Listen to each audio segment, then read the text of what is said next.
Most people wait for the wrong moment. They wait for the narcissist to feel regret when the relationship ends, when love is exposed, when betrayal is obvious, when the damage is undeniable. But that moment never comes. Not then. Not the way you imagine. A narcissist does not regret destroying real love when they walk away. They regret it much later, when the part of themselves that love was silently holding together begins to collapse without warning. This is the first misunderstanding. You think regret is emotional. For a narcissist, regret is structural. It is not grief, it is not remorse. It is the slow realization that something essential was lost and cannot be rebuilt. Real love did not simply care for them. It anchored them. It stabilized a fragile inner world without demanding authenticity in return. And that is why it had to be destroyed. Real love does not negotiate with the ego. It does not perform.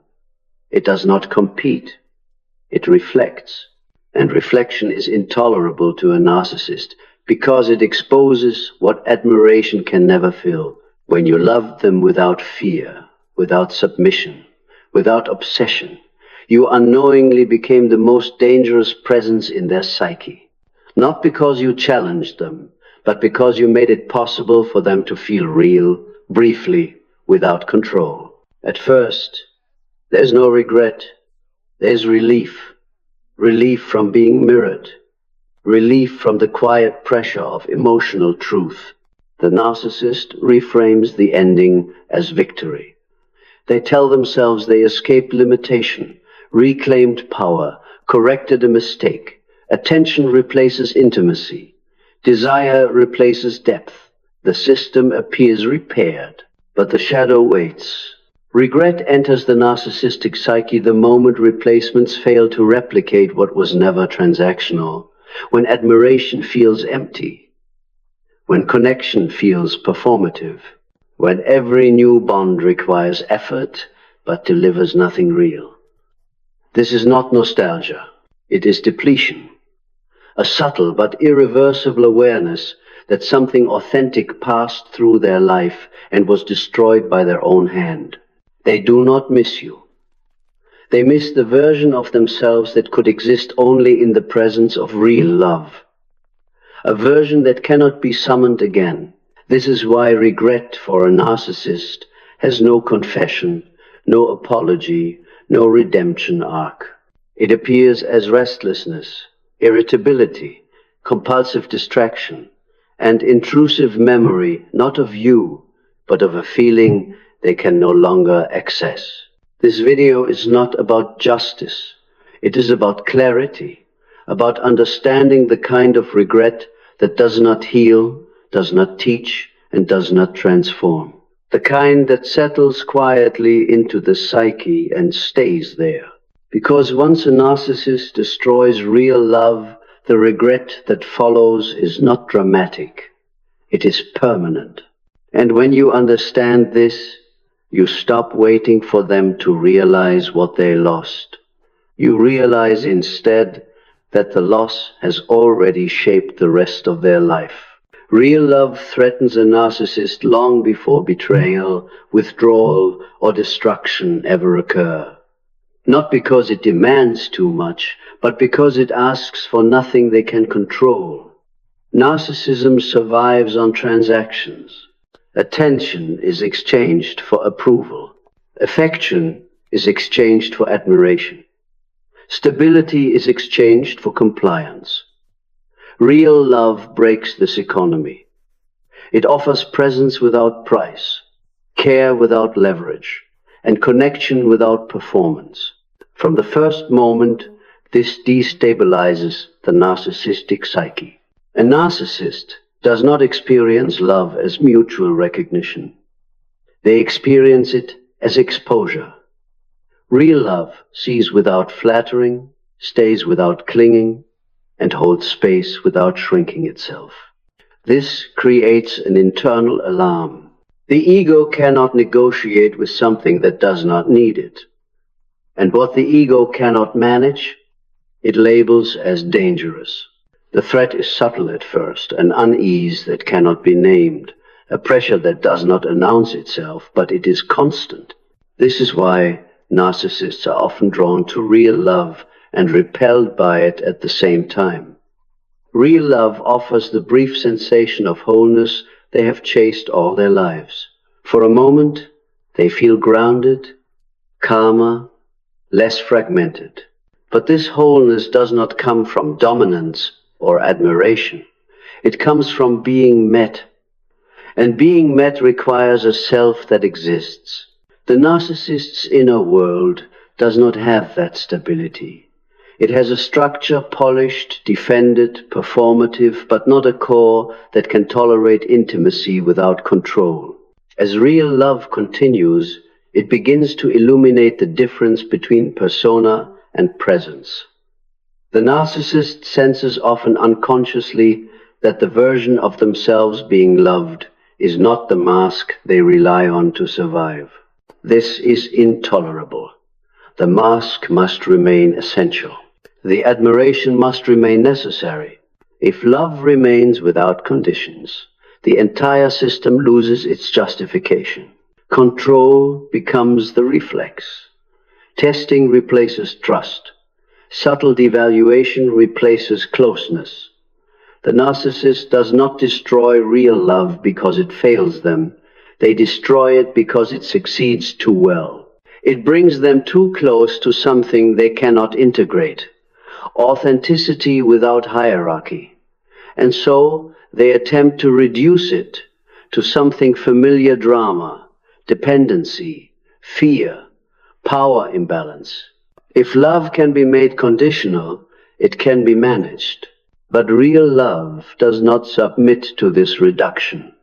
When it refuses to shrink, the narcissist experiences it as defiance. The threat escalates. At this stage, destruction is not impulsive, it is strategic. Withdrawal, betrayal, triangulation. These are not acts of indifference. They are acts of self-preservation. The narcissist is not trying to hurt the other. They are trying to restore a structure that feels endangered by intimacy. This is the crucial point most people miss. Real love is not destroyed because it is weak. It is destroyed because it is strong in the wrong way. It does not feed the ego. It steadies the self. And a narcissist does not know how to live in a steadied self without losing the very defenses that keep their inner emptiness contained. So they dismantle the bond. They reassert dominance. They rewrite the narrative. And when real love finally leaves quietly, without chasing, the narcissist feels relief. The pressure is gone. The threat is neutralized, or so it seems. What they do not realize yet is that the same love they destroyed was also holding their inner world together. And without it, the structure they protected will begin to fail, not loudly, not immediately, but inevitably. This is where regret is seeded, not in loss, but in the removal of the only force that ever stabilized them without asking for ownership. The most deceptive phase comes immediately after real love is destroyed. This is the moment the narcissist believes they have regained control, not because they feel powerful, but because the pressure has lifted. The mirror is gone, the quiet demand for authenticity has vanished, and in its absence, the narcissistic system stabilizes temporarily. This is where most people misread the outcome. They expect guilt. They anticipate remorse. They wait for emotional consequence. Instead, they witness confidence, detachment, sometimes even relief.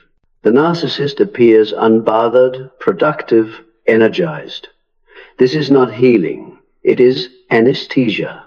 Control, for a narcissist, is not dominance over others.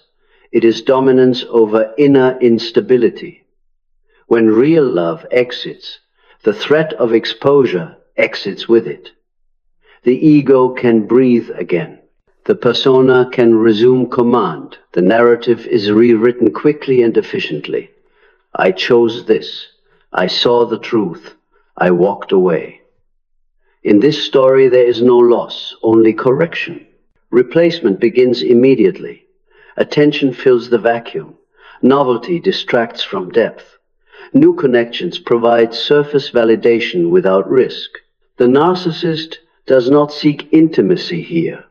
They seek confirmation that they are still intact. Each interaction becomes evidence that the decision was right. Each admirer reinforces the illusion nothing important was lost. But this phase is built on a fragile miscalculation. Control has returned, but stability has not. What the narcissist experiences as calm is not equilibrium, it is the absence of friction. Real love created tension because it asked the psyche to integrate something real. Without it, there is silence, and silence is mistaken for peace. This is the critical illusion. The narcissist believes that removing the source of discomfort removed the problem. They confuse relief with resolution. In reality, they have only removed the last stabilizing force that was quietly preventing collapse. The system appears functional, but it is hollowing out from within. The more convincing the illusion, the more dangerous it becomes. Because during this phase, the narcissist doubles down. They commit to the story. They distance themselves further from the past. They avoid reflection. Any reminder of what was real is dismissed as sentimentality or weakness. To acknowledge depth would threaten the victory narrative, and the victory narrative must be protected at all costs. This is also why attempts at reconnection during this phase often fail. If real love reaches back softly, calmly, it is experienced not as comfort, but as destabilization. The narcissist senses, instinctively, that allowing that presence again would dismantle the illusion they are relying on to function. So they resist, they withdraw, they harden. From the outside, it looks like certainty. From the inside, it is a structure held together by denial. The narcissist believes they have escaped something dangerous. They believe they are free. They believe they are winning. But the illusion has an expiration date. Because control without depth cannot sustain coherence. Attention without meaning cannot replace connection. And once novelty fades, as it always does, the inner system will begin to demand what control can no longer provide. Not admiration, not validation, but grounding. This is when the illusion cracks. Not dramatically, not publicly, but internally. And when it does, the narcissist will begin to sense not yet regret, but an unnamed absence, a missing weight, a quiet instability that control cannot correct. This is the moment where the victory turns hollow, where the win begins to feel strangely incomplete, and where the shadow, long suppressed, starts to press forward. Regret does not arrive when the narcissist loses control. It arrives when control no longer produces coherence. This is the moment most people never see, because it happens quietly, internally, and without spectacle. The illusion does not shatter in a single event. It thins. And once it thins, the narcissist begins to feel something unfamiliar, not pain, not guilt, but disorientation. The mirror is gone. For a long time, the narcissist believed the mirror was replaceable. Another admirer, another partner, another audience. But the mirror provided by real love was never about admiration. It was about grounding. It reflected a version of the self that felt briefly real, integrated, and whole. When that mirror disappears, the narcissistic psyche loses its reference point. Identity becomes effortful. Presence becomes exhausting. Control no longer stabilizes, it only distracts. This is when regret begins its formation, not as an emotion, but as a pressure, a subtle, persistent sense that something essential is missing. The narcissist notices it in moments of stillness they now avoid, in the way new connections feel thinner than expected, in the way validation fades faster than before. The inner system starts to demand what performance cannot provide. They attempt to correct this in familiar ways: more stimulation, more activity, more distraction. But each attempt produces diminishing returns.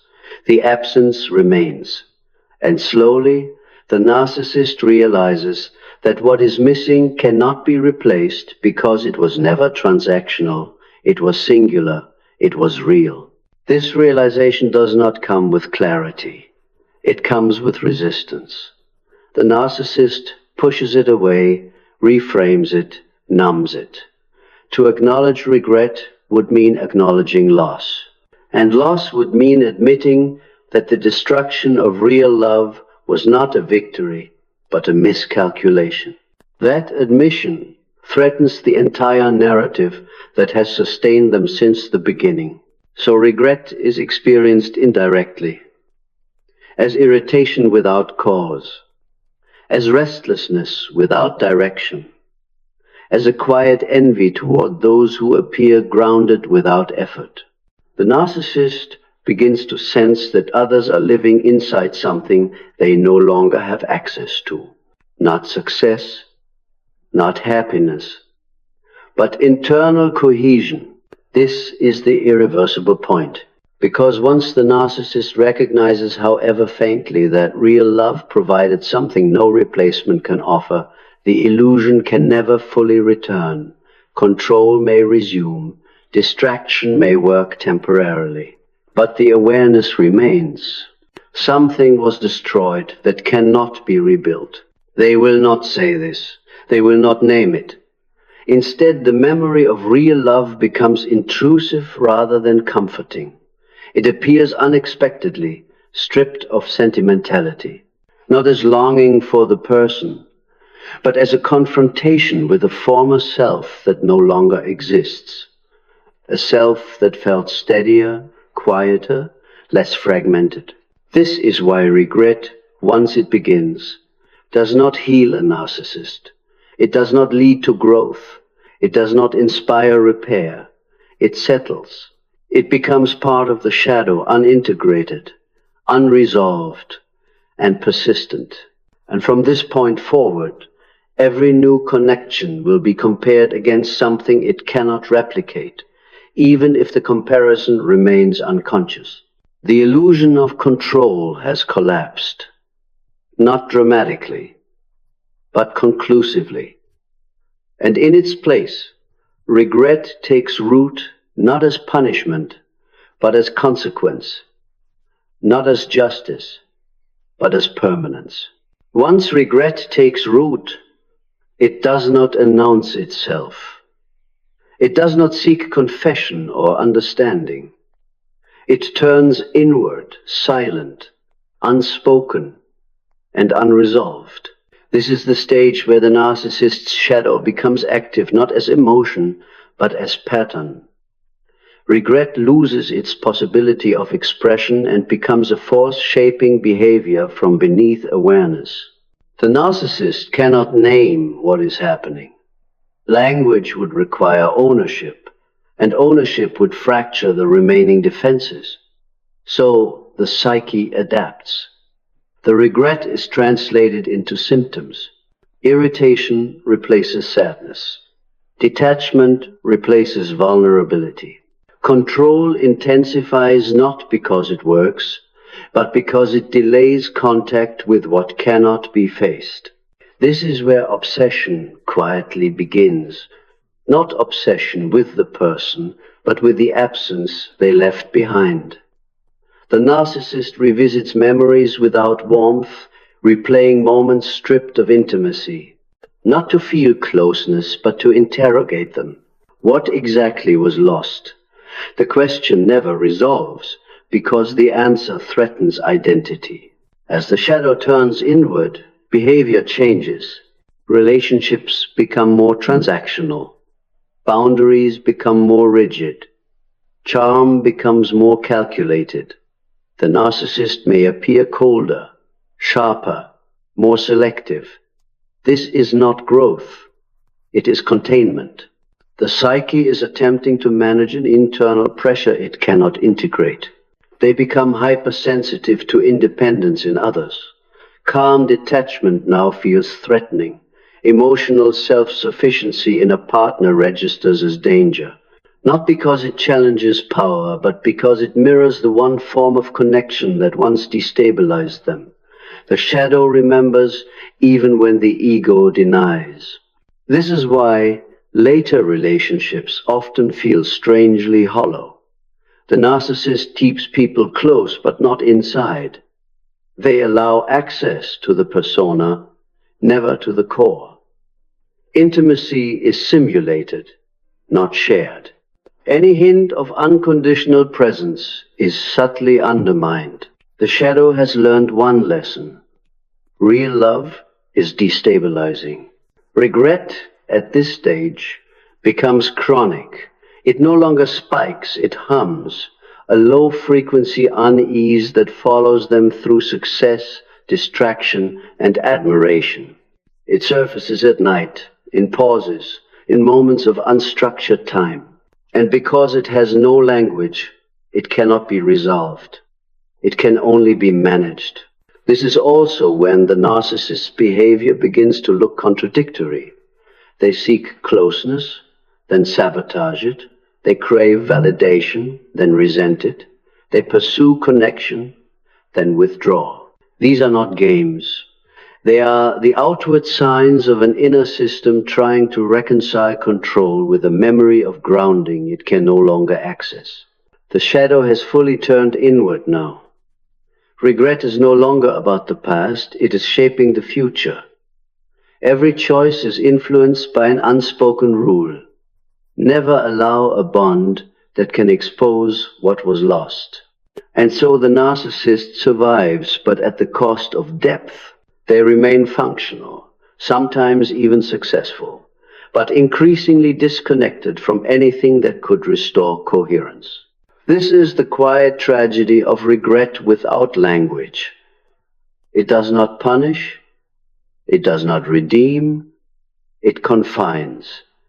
And once the shadow takes this role, it does not release it. It stays informing decisions, narrowing possibilities, and ensuring that what was destroyed will never be encountered again. Regret only heals when it can be integrated. And integration requires one condition the narcissist cannot tolerate: accountability without collapse. To integrate regret, the psyche must acknowledge error, absorb loss, and reorganize identity around truth rather than defense. For the narcissist, this process is not corrective, it is existentially threatening. The narcissistic structure is not flexible, it is compensatory. It was built to avoid shame, not metabolize it. When regret emerges, it does not enter a system capable of growth. It enters a system designed for containment. And so regret cannot be transformed into insight. It must be isolated. This is the failure of integration. Rather than becoming reflective, the narcissist becomes more defended. Rather than learning from loss, they reinforce the architecture that prevented awareness in the first place. Regret is pushed into the shadow, not brought into consciousness. And anything that remains in the shadow continues to act without consent, without language, without resolution. This is why time does not soften a narcissist's regret. It fossilizes it. The longer regret remains unintegrated, the more it hardens into identity. The narcissist does not say, "I made a mistake."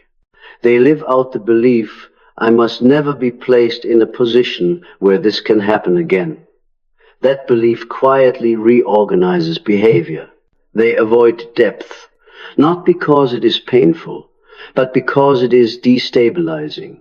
They avoid equality, not because it threatens power, but because it threatens exposure. They avoid real love, not because they do not desire it, but because it activates the memory of what they destroyed and the self they cannot recover. This avoidance becomes structural. Relationships are chosen for safety, not resonance. Partners are selected for manageability, not connection. Intimacy is replaced with routine. Passion is replaced with predictability. From the outside, life looks stable. From the inside, it is constrained. The most telling sign of failed integration is repetition. The narcissist repeats patterns they claim to understand. They reenact losses they claim to regret. This is not hypocrisy, it is incapacity. Without integration, awareness cannot translate into change. Regret circles, but it does not descend. Attempts at self-improvement during this phase often appear performative. Therapy becomes intellectual, insight becomes vocabulary, growth becomes image management. None of it reaches the core, because the core remains protected from the one thing that could reorganize it: felt accountability. So the structure locks, the defenses calcify, the shadow grows heavier, and regret, instead of opening a path forward, becomes a weight that narrows possibility. The narcissist may achieve success, status, admiration, but not integration, not coherence, not peace. This is why regret does not redeem a narcissist. It imprisons them. It ensures survival without depth, movement without meaning, and connection without presence. And once this configuration stabilizes, it becomes self-reinforcing. The narcissist lives inside a system that cannot heal, because healing would require surrendering the very defenses that keep it intact. Regret, then, is not the beginning of change. It is the boundary that prevents it. The most devastating realization for a narcissist is not that real love is gone, but that it cannot be recreated. Not with effort, not with success, not with substitution. Real love was never a configuration of traits or circumstances. It was a condition of presence. And once destroyed, that condition cannot be reconstructed by will. The narcissist attempts replication anyway. They search for familiar dynamics, chemistry, admiration, intensity, believing these ingredients can reproduce what was lost. But what they find is repetition without grounding. The spark may return. The excitement may flare. The structure never does. Something essential is missing, and the psyche knows it. Real love stabilized the narcissist without demanding ownership. It allowed proximity without collapse. It permitted intimacy without hierarchy. These conditions are rare because they cannot be engineered. They emerge only when defenses loosen, and the narcissist's defenses do not loosen again, not after the loss has been registered. This is why every subsequent relationship feels like an approximation. Adequate, functional, sometimes even impressive from the outside, but never anchoring. The narcissist keeps moving, not because they are restless, but because nothing holds. There is connection, but no gravity. Over time, this loss reshapes selection. Partners are chosen for predictability rather than depth, for admiration rather than resonance, for compliance rather than presence. The narcissist is not avoiding love. They are avoiding the one condition that made love real. Anything that feels too steady, too equal, too calm is filtered out before it can attach. This filtering is not conscious. It is protective.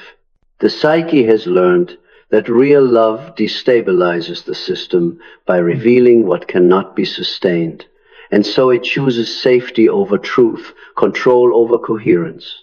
The result is a relational pattern that appears stable but lacks interior life.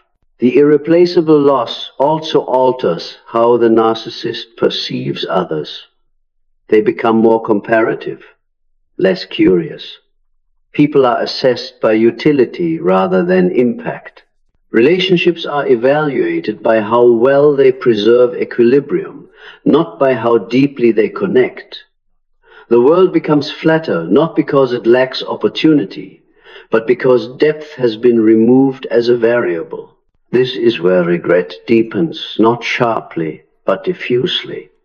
The narcissist senses that something singular once existed and that nothing since has touched it.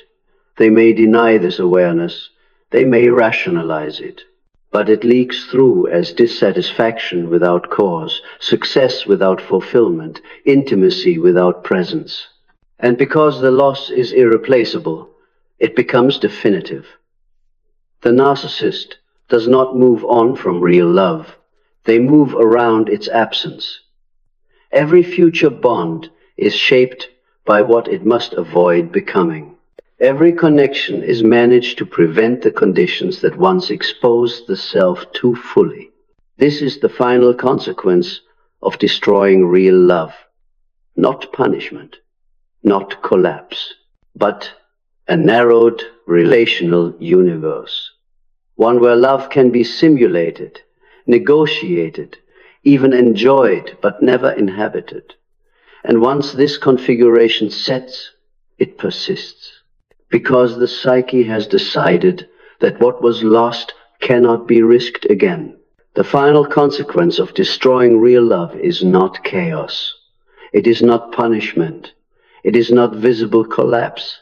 It is far quieter than that. It is a life lived without grounding. Once real love is gone, and once its loss has been registered but never integrated, the narcissist continues to function. They work, they connect, they succeed. From the outside, nothing appears broken, and that is precisely the point. What is lost is not function, but depth. Not movement, but meaning. Grounding is the ability to remain internally coherent without constant regulation from the outside. Real love provided that grounding briefly, accidentally, without intention. It allowed the narcissist to feel whole without performing wholeness. When that is gone, the psyche compensates with structure, schedules, routines, goals, appearances. Everything becomes organized to prevent stillness, because stillness is where the absence is felt. So, life becomes busy, efficient, controlled. The narcissist stays in motion not to grow, but to avoid contact with what cannot be replaced. Relationships exist, but they orbit rather than attach. Success accumulates, but it never settles. Pleasure occurs, but it dissipates quickly. Nothing roots. Over time, this produces a specific kind of exhaustion. Not burnout, but depletion. A sense that life is happening, yet something essential is always missing. The narcissist does not experience this as grief. They experience it as boredom, irritation, restlessness, a low-grade dissatisfaction that no achievement resolves. This is the final shape of regret. It no longer looks backward. It informs every forward step. Every choice is made to preserve equilibrium, not truth. Every bond is managed to prevent depth, not to cultivate it. The narcissist becomes highly functional and increasingly disconnected from anything that could re-anchor them. They do not fall apart, they harden. And this is why there is no dramatic ending, no moment of confession, no scene where they finally understand and change. The consequence is not cinematic, it is structural. A life that remains intact while slowly narrowing, a future that repeats without renewal, a self that survives without ever being met again. Real love does not return to correct this. It cannot, and it does not need to. Its absence has already done the work. The narcissist lives inside a system shaped by what was destroyed, and every path forward is quietly constrained by that loss. This is not a story about revenge. It is not a promise of karma. It is an explanation of consequence. The regret that hits a narcissist after they destroy real love does not arrive to heal them. It arrives to define the limits of their life. Not loudly, not publicly, but permanently. And once you understand this, something shifts. You stop waiting for remorse. You stop watching for collapse. You stop measuring your healing against their awakening. Because their regret is not your closure. Your closure begins the moment you realize that real love does not need to be recognized by the one who destroyed it. It only needs to be preserved by the one who lived it. And in that silence, without vindication, without apology, you step back into a grounded life, one they will never inhabit again.